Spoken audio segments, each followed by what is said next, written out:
Thank you, everybody. We're going to start our next series of presentations with Doug, and he's going to discuss our core timber business. Thank you.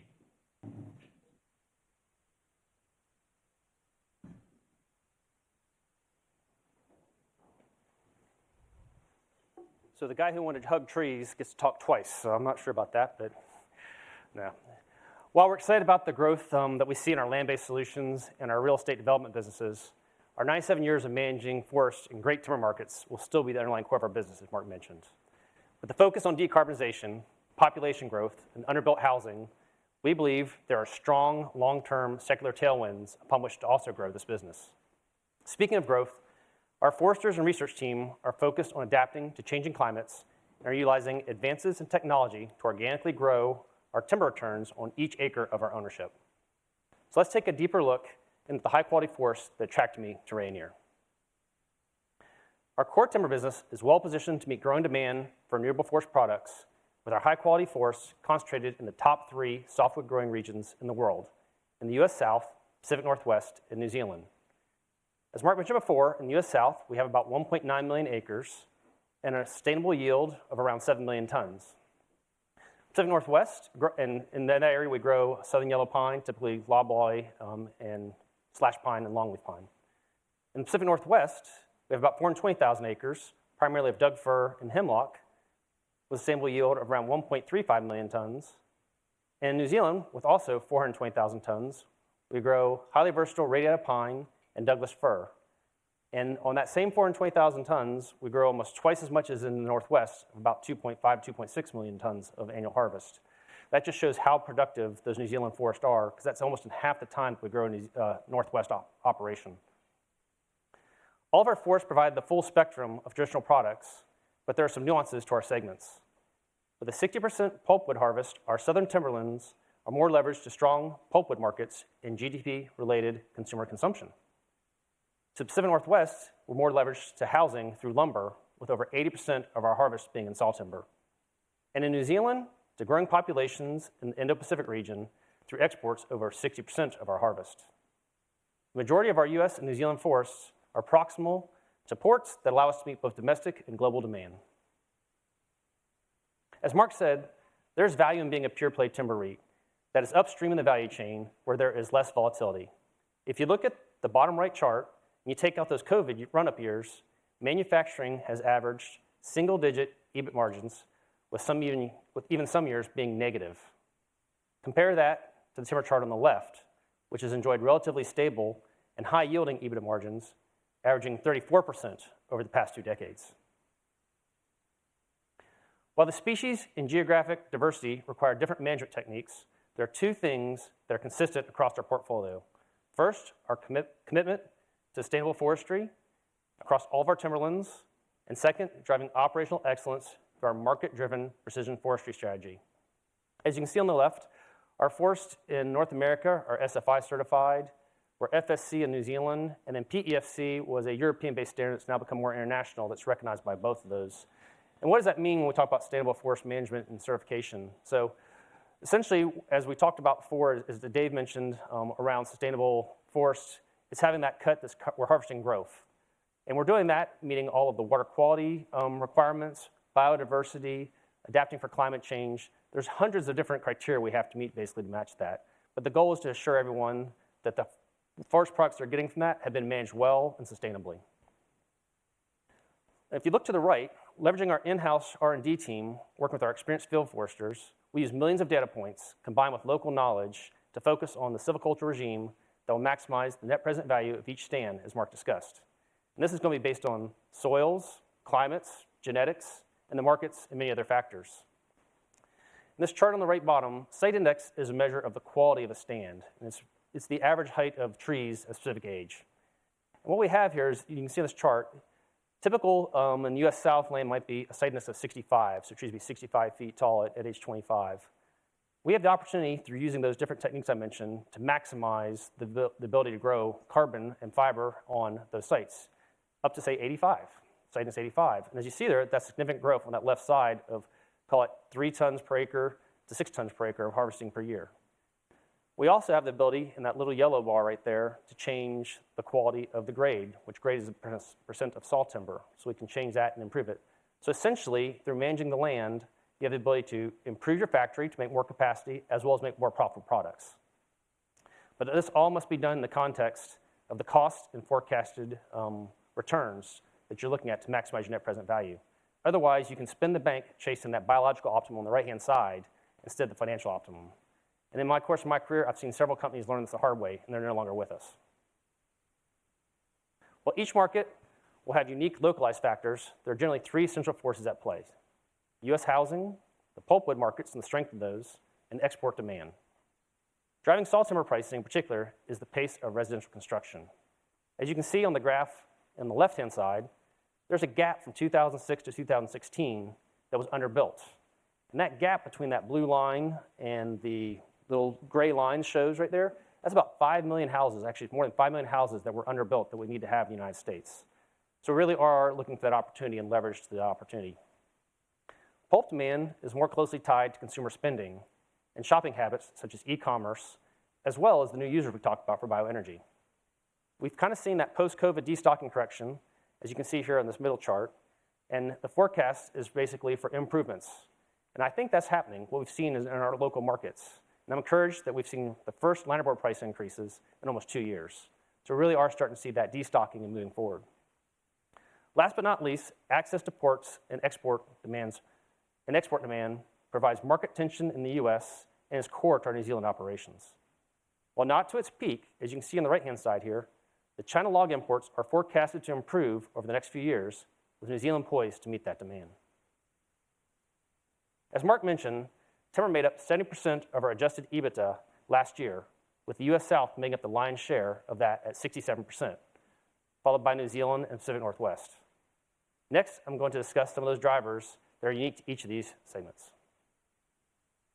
Speaking of the US South, as a public investment, I don't believe you'll find a better allocation of forest properties, with over 70% of our forest in the US South in top quartile markets that are proximal to both ports and the domestic markets. If you look at the map and the chart, and these are made for foresters like me. Actually, I made this first map on the left 20 years ago, so they're not only made for foresters like me, they were made by me. And they're made to be like a traffic light, so very simple. Green is good and clear. Red is a full stop. The amber in the middle is where you have taken multiple factors and you think about as you're approaching that light. Sometimes it's great, sometimes you just stop and think a little bit. Like, is there a cop sitting there watching as you go through? As you can see, the manufacturing capacity in the past decade has really moved in that bottom right-hand quadrant in Florida, Georgia, and Alabama, where we have that bright green. They've moved to be closer to the urbanizing growth. Chris mentioned the 1,500 people a day moving into Florida. Georgia's also seeing significant growth, so we see a lot of that capacity moving in there.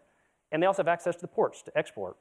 So with that, we've got highly tensioned markets in that Atlantic coastal region. And this portfolio didn't just happen by mistake. Rhett will share with us in the future some intentional moves that we've made. Two important key facts on this graph. First, I'll take you to the middle there on the bar chart, is that the average lumber production cost in North America are cheapest in the US South at $312. So this is significantly cheaper than we look across. What that's led to, if you look now to the left, is an increase in capacity in the US South from 27% to 38% of North American lumber capacity is in the US South, with a lot of that being in our operating area.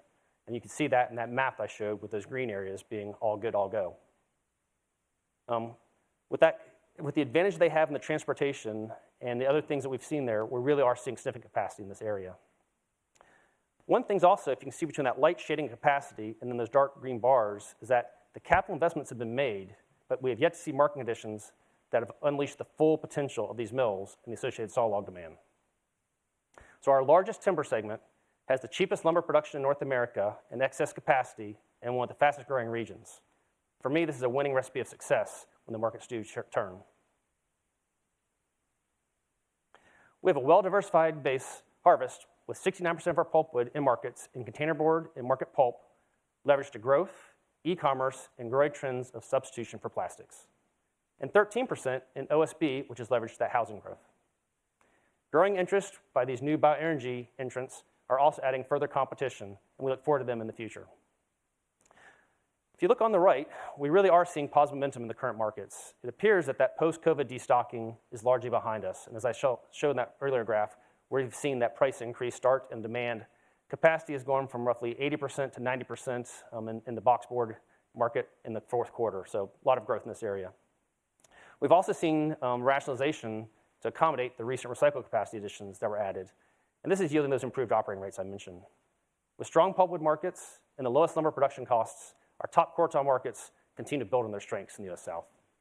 Now let's talk a bit about the main market drivers of the Pacific Northwest.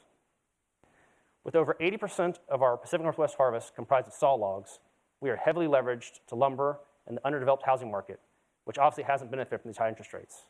But we do believe the demand is coming. That said, if you take a look at this graph and you look in the green, you can see the lumber pricing. And over the past few years, you can see the potential upside with logs in blue following. These are very tensioned markets and very well balanced. So as we see lumber price increases, we've seen a direct relationship with logs in these markets in the Pacific Northwest. Our top quartile southern markets have very similar price elasticity. An important driver that doesn't show up in this graph to me is the recent 2 billion board feet of capacity reductions that have happened in British Columbia that have been announced over the last year or so. That should yield a more competitive advantage for our Washington sawmillers as the housing market improves. Having started exports in the 1960s to Asia, Rayonier is one of the leading exporters to this region. As I mentioned before, over 60% of our New Zealand harvest is destined for export markets, and they are primarily in China. I don't believe the China construction troubles are news to anyone in here, but what maybe you haven't heard and read in the headlines is the expanding markets in the rest of Indo-Pacific. As you can see here in the light blue, we're seeing tremendous growth in both population and the economies in places like India, Malaysia, Indonesia, the Philippines, and these areas are growing rapidly. And what we've seen before is as the GDP of a country grows, so does demand for lumber and forest products. While individually these countries may not be as large as China, their combined potential is growing, with India leading the way with an expected 5 times growth in log imports during the 2020s. As you can see here on the right, that yellow dashed line in particular, that is the percent market share of China that New Zealand has captured over the last few years. It's now approaching 65%. As I shared with you before on the 3 market driver slides, we are seeing a forecasted return, while not to its height, back to increased demand from China. But also, China's going to have to compete with these new users that I've mentioned in this developing area. So this sets up New Zealand for good opportunities for the future. In addition to log exports, the New Zealand government is in the process of implementing an industry transformation plan that will increase domestic and wood products manufacturing by 25%, roughly requiring an additional 3.5 million tons domestically. They're also encouraging the use of wood products in construction, like much of the rest of the world. So we expect demand to increase beyond that. In New Zealand, there's something that's unique that's going on. Based on the planting in the past, they have a falling industry harvest. So there's an age class gap where the harvest is expected to fall in the medium term. Given our sustainable forestry management that I mentioned before, Rayonier's well-balanced and sustainable cut will be well poised to help fill that gap both domestically and abroad. With these changes, New Zealand is positioning itself to meet the growing Indo-Pacific region demand for both logs and finished products.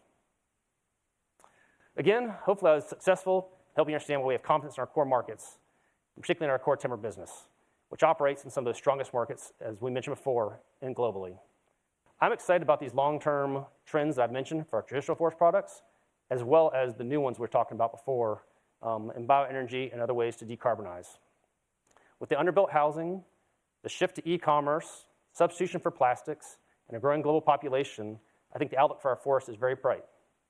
And to wrap up, I believe we have an excellent team of foresters supported by a top-notch R&D team, biometricians, and technical support staff that will allow us to organically grow our business on each and every acre.